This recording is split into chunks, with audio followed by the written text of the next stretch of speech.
What's up, everybody? I finally ordered the spot drill kit to remove the spot welds and the passenger side motor mount, which I'll show you guys in just a second. I'm actually getting the engine bay painted, not this weekend, but next weekend. So I need to do a few more things to the engine bay to get it prepped, to make it ready for Nick to come over here and paint it. We are gonna paint it right here in my garage. We're gonna make like a little plastic shelter, because I don't have the suspension stuff back yet. But good news about that, I did pick up all my stuff the other day from Travis's shop, Century Automotive. I dropped everything off at Enigma Coating in Leander to get sandblasted and powder coated. They gave me a really good deal. They have my subframe, the rear trailing arms, the front shock forks, the front knuckles or spindles, whatever you want to call them, the front lower control arms, and the rear lower control arms. So I'm super stoked to get all that stuff permanently restored and just kept in good condition for the remainder of their life. There was some surface rust on some of them. One of the knuckles was a little bit I guess more far gone than the rest as far as surface rust goes, but it wasn't actually rusting to a point of destruction. But we caught it in time, so hopefully all these parts are good to go and everything's going to be super clean and just perfect. I can't wait. But right now I'm about to start drilling out the spot welds so I can pry out the motor mount bracket and get the engine bay ready to be painted. For those of you that don't know, the reason why you have to drill these out and rip this mount bracket out of the engine bay is because that motor is completely backwards compared to the one that came with the car. So this motor mount bracket over here is sitting higher because this side holds the engine, this side holds the transmission. What's going to happen is the bracket like relocates the mount down here for this one, and then this one, it bolts into this part of the frame and it brings it up a little higher to hold it the opposite direction. But yeah, let me go ahead and get started and we'll see what it looks like when it's done.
So there it is. It's not perfect. I may come back with a slap wheel and try to make it a little better, or I might see what the painter wants to do.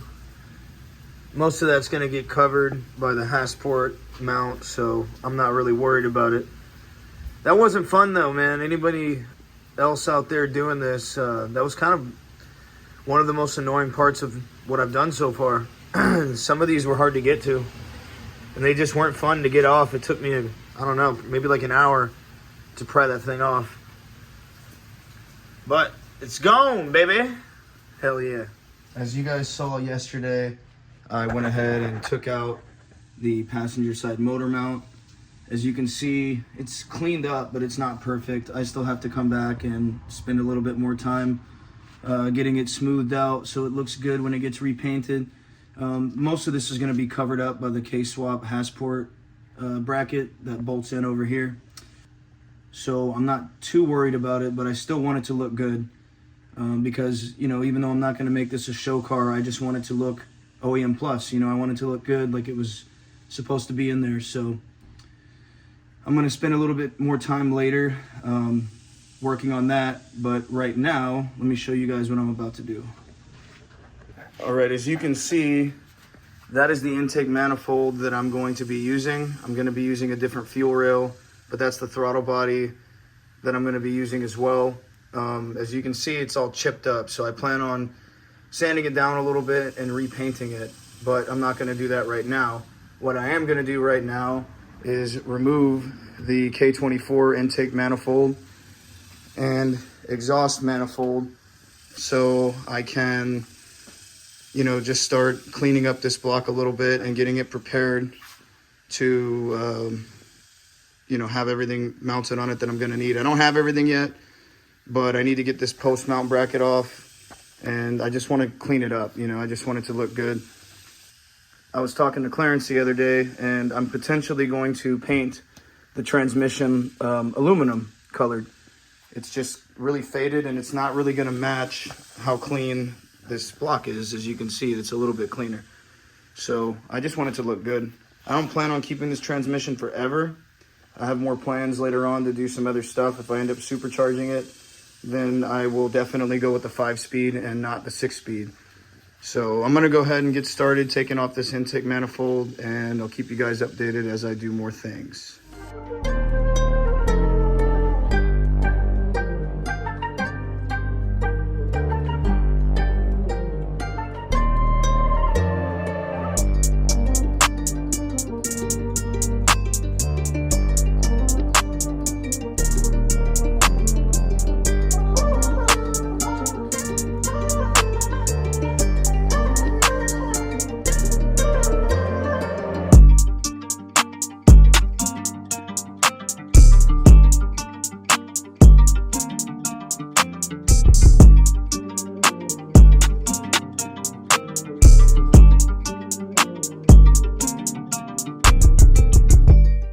All right, as you can see, the block's already pretty clean, but I just went and picked up a Dremel and some attachments, and I'm gonna get in all the little spots to make sure that there's no grease or grime, and prep this so I can prime it and then paint it aluminum to make it look brand new again. And then I'll put like a satin finish or maybe like a semi-gloss to protect it.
So the saga continues. I'm going to continue prepping stuff. Today, I'm going to clean up the starter, and I'm going to prep the transmission. I'm going to remove the shifting mechanism and get it prepped to be painted as well. So let's get started.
is gonna hit as hard as life. But it ain't about how hard you hit. It's about how hard you can get hit and keep moving forward. How much you can take and keep moving forward. That's how winning is done.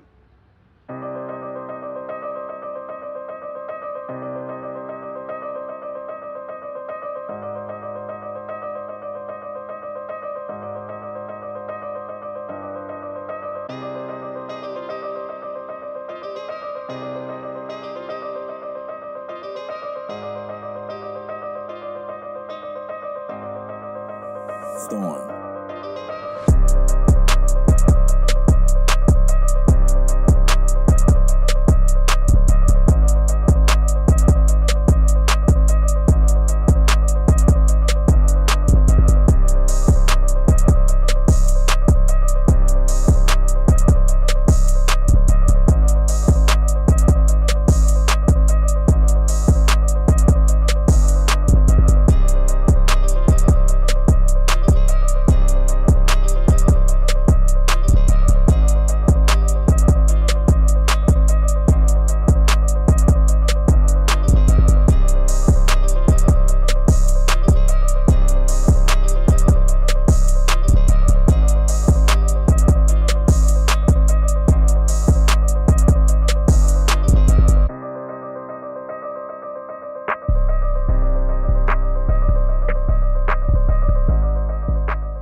All right, the transmission, as you can see, looks insanely good. Got everything taped off that I didn't want painted. I might paint that bracket black later. I don't know yet, but I still got to clear that one under part that I can't get to. But for the most part, it's done. That's 2 coats of primer, 2 coats of cast aluminum, 1 coat of satin clear, all high heat paint, and it still has to cure. Once it's in the car, I'll have to do the little heat it up, let it cool down, heat it up, let it cool down. So we will see, but there she is. The engine block will be tomorrow. I'm happy with it. Hello again, my friends. So the transmission came out awesome. Let me show you guys this. I am floored at how great this looks. I could not be happier with it. I may try to clean those bolts and those studs a little better. As you can see, they're kind of grimy. If I was gonna go like balls to the wall with this, I would get them zinc coated, at least the bolts and the nuts. But I'm gonna try to get these cleaned up. I just want to let this paint chill for as long as possible before I do anything like that. But today, I'm gonna do a more meticulous job of taping off what is not gonna be painted, and I'm gonna paint the block. The head's pretty good, so I may end up touching that up a little bit. We'll see. As far as the timing chain cover, I have to pull that off whenever I go to switch the oil pump out, so I'll probably paint that while it's off the motor rather than while it's there, just to do a better job and actually really clean it thoroughly. But yeah, I'm gonna go ahead and get some stuff taped off and get started.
after, just to show you guys the block and how it came out. I'll switch this camera real quick. Super happy with that. Obviously I didn't paint everything, but for what it is, it came out good. And there's the starter. I actually didn't film painting that. Some of the stuff, man, I'm just trying to get stuff done. I want to film as much of this as I can, but some of it's just so time consuming, moving the tripod around, editing all these videos. But that's all I got for you guys today, and hopefully the engine bay gets painted this weekend and I'll get you guys that footage ASAP. Until then, peace.